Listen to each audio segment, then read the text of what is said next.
সোমবার সকালে জেলা প্রশাসক সম্মেলনে অংশ নেন মুক্তিযুদ্ধ মন্ত্রণালয়ের উপদেষ্টা ফারুকী আজম। সেখানে সাংবাদিকদের সঙ্গে কথা বলেন তিনি। এ সময় মুক্তিযুদ্ধ ও জুলাই বিপ্লবের প্রশ্নে তিনি বলেন, জুলাই অধিদপ্তরের কাজ প্রায় শেষ পর্যায়ে। অধিদপ্তরের নীতিমালা অনুযায়ী 3 ক্যাটাগরিতে জুলাই যোদ্ধাদের সরকারি সহায়তার ঘোষণা দেন তিনি।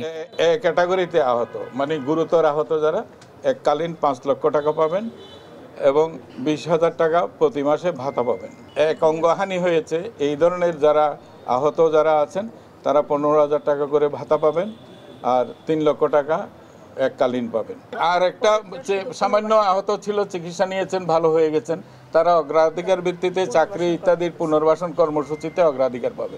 এই ঘোষণার প্রেক্ষিতে বিকেলে শাহবাগ মোড় অবরোধ করে সি ক্যাটাগরিতে থাকা আহতদের কিছু অংশ। দাবি করেন কোনো বৈষম্য না করে আহত সবাইকে যেন 2 ক্যাটাগরিতেই স্থান দেওয়া হয়।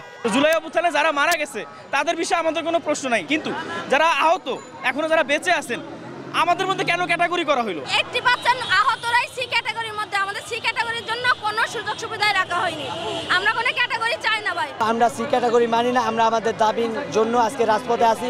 এ সময় তাদের অবরোধে যান চলাচল ব্যাহত হয় শাহবাগ এলাকায়। সাদ আহমেদ, দেশ টিভি, ঢাকা।